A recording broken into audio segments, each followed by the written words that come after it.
ओम शांति। प्रश्नोत्तरी कार्यक्रम में आपका स्वागत है, जिसमें हम आपके प्रश्नों को आदरणीय आशा दीदी से लेते हैं और आदरणीय आशा दीदी अपने अनुभव के आधार से हमें मार्गदर्शन देती हैं।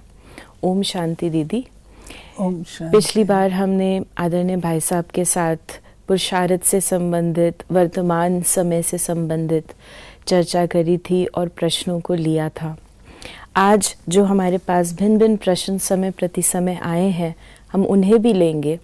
लेकिन पहला प्रश्न आज की मुरली से, जो बाबा ने हम बच्चों को कहा है कि वरदान को प्रैक्टिकल में लाना, और हम देखते हैं कि बाबा एवरी डे मुरली में हमें वरदान देते ही हैं और अलग से भी देते हैं।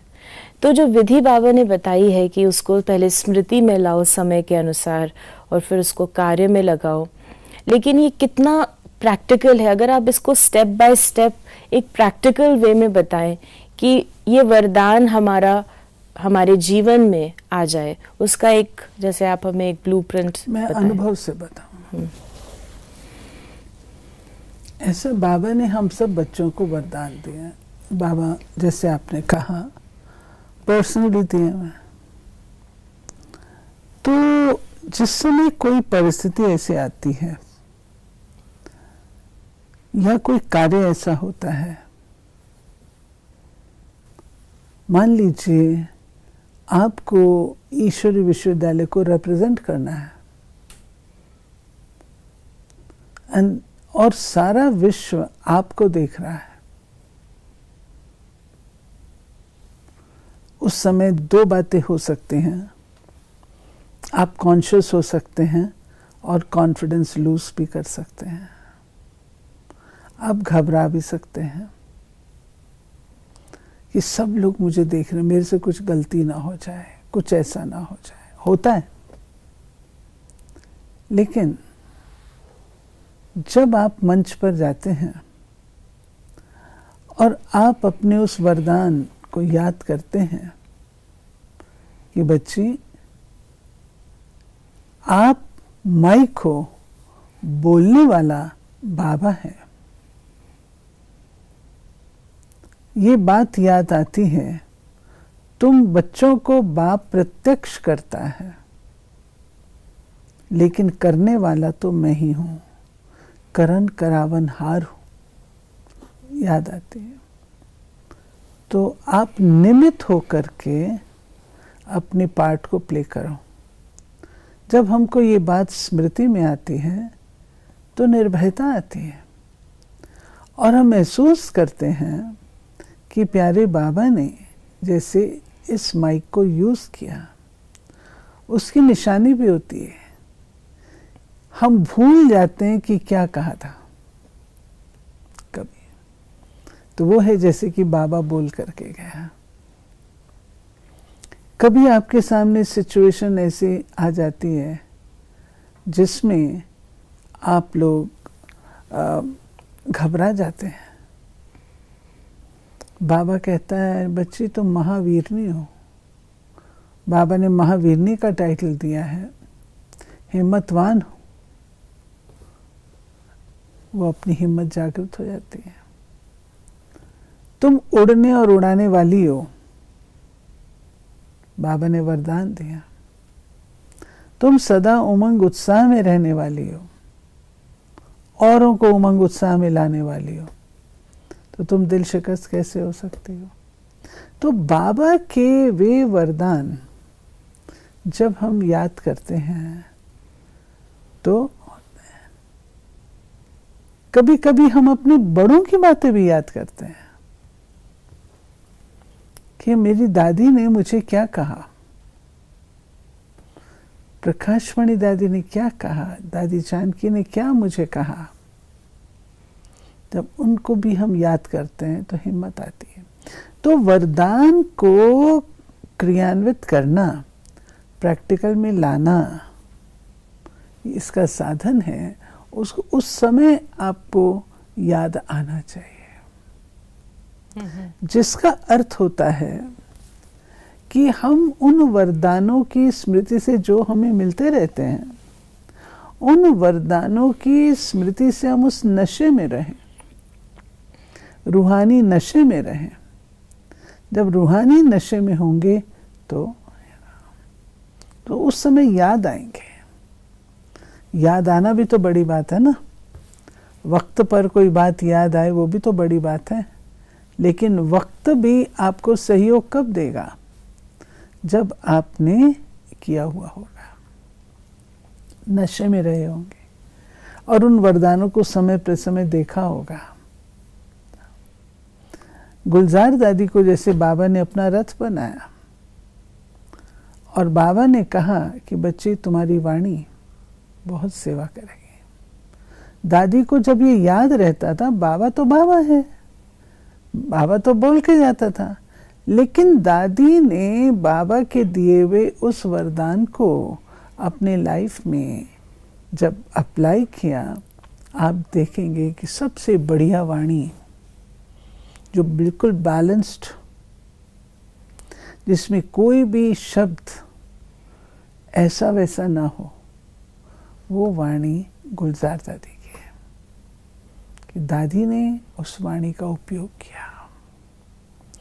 बाबा ने दादी को वरदान दिया कि एक दिन आएगा तुम्हारे पत्र भी जो हैं, जैसे बाबा लिखता है सब इंतज़ार करते हैं, ऐसे तुम्हारे लिखे हुए पत्र भी लोग प्रतीक्षा करेंगे। दादी जी जब संदेश लाती थी और उनको लिखती थी, बाबा को वो वरदान याद आता था।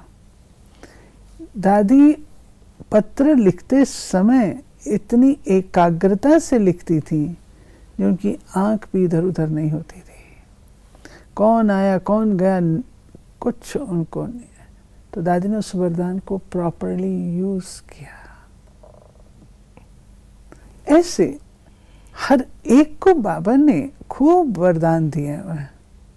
वरदानों से पलने वाली हम आत्माएं हैं। वरदानों से पलना यही है कि वक्त पर उनकी स्मृति आना और उसको हम प्रैक्टिकल में अप्लाई करें। ये तो इस पे छोटा सा एक और प्रश्न है कि जैसे आपका बहुत ही सुंदर जीवन रहा है आध्यात्मिक, और आपको बाबा मम्मा दादियों की पालना मिली, अव्यक्त बाबा से भी आप कई बार पर्सनल भी मिले, लेकिन जो अभी बाबा के बच्चे हैं और ख़ासकर ऐसे बच्चे जिनको इतना ब्राह्मणों का सानिध्य नहीं मिला है, कुछ बच्चे तो बाबा के ऑनलाइन यूट्यूब के आधार से ही उन्होंने अपनी ब्राह्मण जीवन को, बाबा ने जैसे उनको ऑनलाइन जन्म दिया है, तो वो क्या समझे मेरा वरदान क्या है। तो जैसे आपने कहा बाबा ने हर एक को दिया है, तो मुझे क्या दिया है, किस प्रकार से उसको अनुभव मिला है। इसमें हमें अपनी बुद्धि को विशाल और बेहद का रखना है। वो समय था जब हर एक कोई व्यक्तिगत रूप से मिलता था। आज प्यारे बाबा किसी बच्चे को वंचित नहीं रखते हैं। मुरली के एंड में वरदान लिख करके आते हैं। वो वरदान कितना शब्द होता है, भव, लास्ट में भव, ऐसे हो, उसको हम स्मृति में रखें। जो भी वरदान मिलता है उस दिन के लिए उसको स्मृति। तो हमारी भी तो वरदानों से झोली भरी हुई है। दूसरी बात, अमृत वेले बाबा के सामने जब बैठते हैं, बाबा के नैनों से, बाबा के मस्तक से, बाबा के वाइब्रेशन से, बाबा आपको किस प्यार से, किस चोट से, किस सिक से आपको देखता और आपको एड्रेस कर रहा है, अनुभव तो करिए। वरदान है। हम सबको ब्लेसिंग कार्ड्स मिलते हैं समय प्रति समय, और कुछ नहीं। अगर आप अपने बाबा के कमरे में ब्लेसिंग कार्ड्स रख लें और बाबा के रूम में जाकर जब आप बैठते हैं, निकलते समय बाबा से दृष्टि लेते हुए एक ब्लेसिंग कार्ड उठा के पढ़ लें। क्या लिखा है? मेरा वरदान है। व्यक्तिगत रूप से बाबा से मिलकर के आते थे। जब दिल्ली आते थे तो हम पूछते थे बाबा ने आपको क्या वरदान दिया, तो कहते थे बाबा ने कहा तुम बहुत खुश नसीब हो। लेकिन मैं तो खुश नसीब नहीं हूँ। ऐसा भी कहते हैं, जिसका अर्थ ये है कि अगर आप खुश नसीब नहीं हैं, बाबा ने आपको कहा तुम खुश नसीब हो, तो मैं अपनी खुश नसीबी को देखना तो शुरू करूं। दिखेगी मुझे तो खुश नसीब, किस बात में मैं खुश नसीब हूं वो मुझे दिखाई देगी। तो यानी हम रोज के वरदान को ही ले लें, और उसको अगर वो हमारे अंदर नहीं है, हमें ऐसा लगता है जैसे आपने खुश नसीब की बात कही, तो उस रूप से देखें कि बाबा कह रहे हैं, इसका मतलब I have to find out and explore कि किस प्रकार से मैं खुश नसीब हूँ, और उसको हम बार बार स्मृति में लाएं, मतलब उसके ऊपर अपना मनन चिंतन करें, याद करें, तो वो प्रैक्टिकल में आएगा। दूसरा सवाल हम यहाँ लेते हैं, जो कुछ प्रश्न आते रहते हैं उनमें से एक दो प्रश्न लेंगे and then we'll go again back to the Murli. एक क्वेश्चन आया है, बड़ा प्रैक्टिकल सा क्वेश्चन है, और ये आपसे जानना चाहेंगे कि कहते हैं कि जब हमारी मुरली की डायरियाँ भर जाती हैं पॉइंट से, तो पूरी भरी हुई मुरली की डायरी पॉइंट्स का क्या करें? बाबा कहते हैं ये डायरियाँ वक्त पर काम आएंगी। हमारे एक डॉक्टर होते थे, डॉक्टर एलिस माथुर,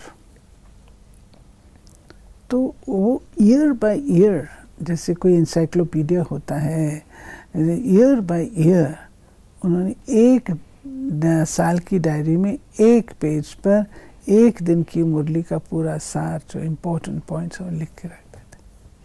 ये सालों साल की, 40-50 साल की उनके पास डायरी है, अब ऐसे रखी है। अब तो वो नहीं रहे तो बहनों ने उनकी वो डायरियाँ जो थी नए को क्लास में और ऐसे बांट दी। तो ज्ञान रतन हम बांटने का भी कार्य कर सकते हैं। कुछ जो ऐसे भाई बहन हैं जिनके पास ये चीज़ें उपलब्ध नहीं हैं, रद्दी में देने की बजाय, इधर उधर करने की बजाय इनका दान करिए। ब्राह्मणों को दे सकते हैं जो अच्छे शौकीन हैं, और अपने पास भी कुछ प्रिजर्व कर सकते हैं। और जैसे आपने कहा कि ये समय पे काम आएंगी, बाबा ने कहा है, और अभी हमें मालूम है जब तक इंटरनेट है, अगर इंटरनेट कनेक्शन टूटा या डेटा बंद हुआ आपका, तो आप डायरीज को देखेंगे। yes. मुरली नहीं मिलेगी तो आप उसको पढ़ सकते हैं। तो ये आपने हमें बताया। एक और प्रश्न है कि बाबा कहते हैं कई बार कि अगर महान कमबख्त देखना हो तो इस ब्राह्मण परिवार में देखो, और साथ ही साथ अभी हम वरदानों की बात अभी हमने करी है, तो ब्राह्मण बनना ही बहुत ही भाग्य की निशानी है, और पद्मा पदम भाग्यशाली हैं, और साथ ही साथ सबसे महान कमबख्त वो भी ब्राह्मण परिवार में। तो इसका अर्थ क्लियर करके बताएं, क्योंकि अगर जो टाइटल और वरदान दिए जाते हैं और साथ में बाबा यही कह रहे हैं महान कमबख्त भी यहाँ है, तो थोड़ा इसे स्पष्ट करें कि how do you balance that, how do you understand it. एक कहावत है कि जब ब्रह्मा जी वरदान बांट रहे थे तो आपने वरदान कैसे, क्या छलनी में लिए थे, है ना, कहावत है। या कोई होता है उल्टा घड़ा, उल्टा घड़ा, तत्ता तवा, जो बाबा कहता है मुरलियों में। बात यह है, राजधानी में सब प्रकार के लोग चाहिए। भाग्य विधाता तो सबको भाग्य बांट रहा है, सबको देता है विदाउट एनी पार्शियलिटी, हर एक को दे रहा है। परंतु कई आत्माएं, उनके संस्कार ऐसे होते हैं कड़वे, जो कि भाग्य मिल रहा है उसकी कदर नहीं जानते। इसका बीज है निश्चय की कमी। वो ब्रह्मा को साधारण रथ समझते हैं, साधारण मनुष्य समझते हैं। वो ब्रह्मा को शिव बाबा का रथ नहीं मानते। और क्योंकि ये निश्चय नहीं है, तो जो बाबा बात बोलते हैं, डायरेक्शन देते हैं, उसको साधारण समझ लिया जाता है। और साधारण समझने के कारण अवज्ञा कर देते हैं। अवज्ञा करके न केवल अपना परंतु औरों का भी नुकसान करते हैं। अपना रंग औरों पर भी चढ़ाते हैं। तो अपना भाग्य तो 0 पे लाया है, परंतु औरों को भी साथ में लपेट लेते हैं। इसलिए बाबा कहता है, महान कमबख्त देखना हो तो मेरे पास देखो, जो सागर के कंठे पर रह कर के भी सदा ही प्यासा और तत्ता तवा है। तत्ता तवा भी आप बता दें, कहीं फिर दूसरा प्रश्न आ जाए। तत्ता तवा मीन्स तत्ता तवा अर्थात जैसे तवा जब गर्म होता है, आप पानी डालो एकदम उड़ जाता है। ऐसे क्लिष्ट संस्कारों वाले, पुराने संस्कारों वाले लागर्स, अलबेले, कुछ भी उनको सुनाओ असर नहीं होता। उसको कहा था तत्ता तवा। तो इनको बाबा कहता महान कमबख्त। रह रहे हो भाग्य विधाता के पास, सागर के कंठे पर, और फिर भी ऐसा क्या कहेंगे। यही कहा जाता है, तुम छलनी में लेके आए थे क्या, तो सारा खत्म हो गया। बख्तावर देखना हो वो भी यहाँ देखो, और महान कमबख्त देखना हो वो भी यहाँ देखना। यानी ब्राह्मण बने वो बहुत बड़ी फॉर्च्यून है उनकी, वो बख्तावर हैं कि ब्राह्मण बने। लेकिन जो आपने भी बताया, जो कड़े संस्कार हैं इस प्रकार के, वो हम सभी के होते हैं, और उसको हम चेंज भी करते हैं। क्योंकि कहा भी जाता है, मैले कपड़े ही धोबी के पास आते हैं। तो ये जो अभी आपने डिस्क्राइब किया एक प्रकार के आत्माओं का, कि उनके अंदर ऐसे ऐसे संस्कार हैं, तो ये जो आपने बताया, जो रूट बताई कि फेथ की कमी है, कि बाबा, ये बाबा कह रहा है। हाँ। तो फिर बाबा के तो ये फेथ को थोड़ा सा एक्सप्लेन करेंगे। जैसे बाबा की मुरली थी, बाबा ने उसमें कहा कई दिखावे का करते हैं, ऊपर से करते हैं, लोकलाज के कारण करते सेवा हैं आदि। तो ऐसे ही कई बच्चे हैं जो आ गए हैं, परंतु अपने भाग्य को चमका नहीं रहे। तकदीर जगी, आ गए, तब तो आए, लेकिन उसके बाद फिर ओम शांति। तो दीदी, इसका अगर हम मूल कारण ये भी आप बताएं कि कई बार बाबा का बनते हैं, आ जाते हैं परिवार में, फिर दूसरे लोगों को देखने लगते हैं, उनकी कमी कमजोरी, क्योंकि बाबा का कहीं ना कहीं फेथ होगा तभी तो व्यक्ति आएगा, कुछ तो अच्छा लगेगा उसको। तो क्या दूसरों को देखने की वजह से वो ये सारी चीजें उनके अंदर ठीक नहीं होती? प्रैक्टिकल में क्या होता है जो अपने संस्कारों को हम चेंज नहीं कर पाते? बहुत सारी बातें हैं, बहुत सारी। नंबर 1, जीवन का लक्ष्य नहीं है। मैं बाबा के पास क्यों आई हूं, यही स्पष्ट नहीं है। जिसको लक्ष्य होता है वो उसके लिए कार्य करता है। दूसरी बात, उस लक्ष्य को पाने के लिए जो पढ़ाई मिलती है उसमें अलबेले, केयरलेस। तीसरा,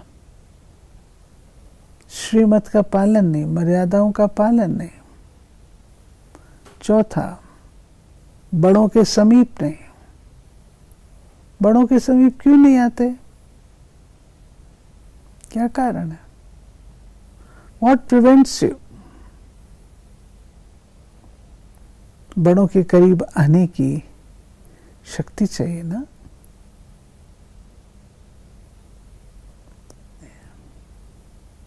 ये सब बातें होती हैं और फिर संग का रंग भी होता है। बाबा हमेशा हमको कहता है संग के रंग से बच के रहो। दादियाँ क्या सिखाती, माँ बाप क्या सिखाते, टीचर्स क्या सिखाते थे हमको?